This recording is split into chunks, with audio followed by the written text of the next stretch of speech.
The Battle of Thermopylae, 480 BCE, is one of history's greatest stories of courage and sacrifice.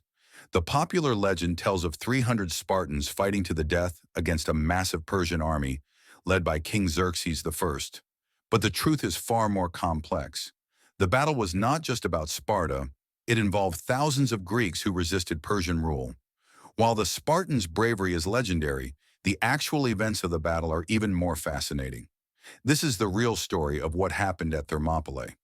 In 490 BCE, King Darius I of Persia invaded Greece to expand his empire, but was defeated at the famous Battle of Marathon by the Athenians.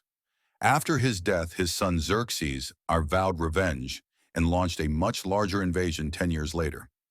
This time, the Persian army was massive. Estimates suggest between 100,000 and 300,000 soldiers, supported by a powerful navy. Facing this overwhelming force, the Greek city-states, usually at odds with each other, decided to unite.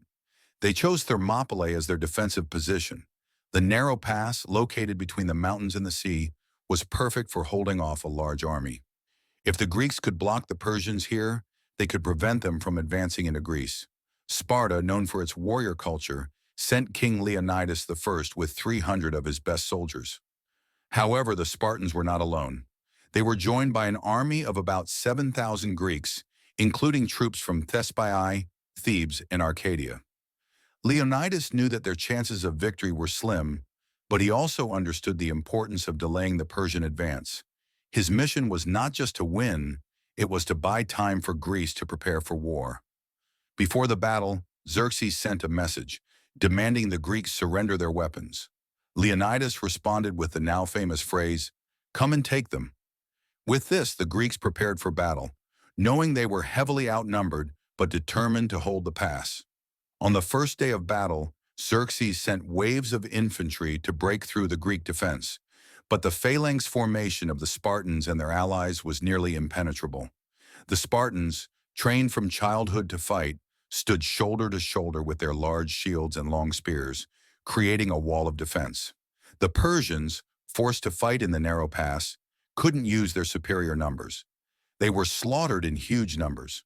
Even Xerxes' elite warriors, the Immortals, failed to break through the Greek lines.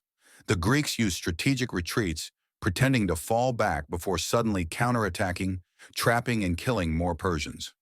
On the second day, Xerxes grew furious. He sent even more troops, but the Greek forces remained strong. The Spartans fought with perfect discipline, refusing to break formation. The Persian dead piled up in the narrow pass, and morale in Xerxes' army began to falter.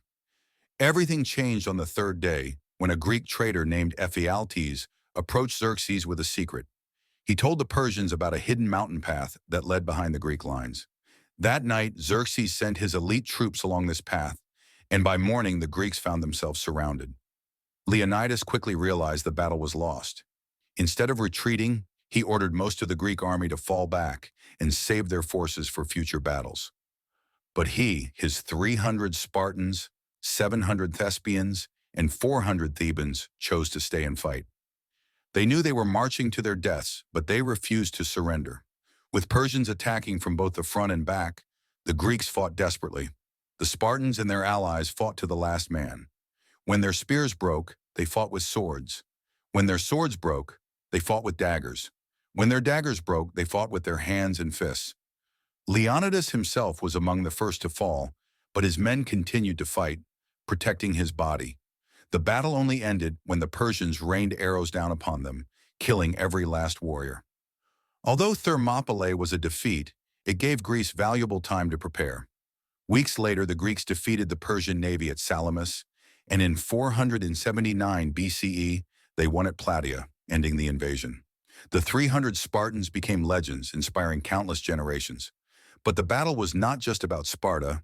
The Thespians, Thebans, and other Greeks also played a crucial role.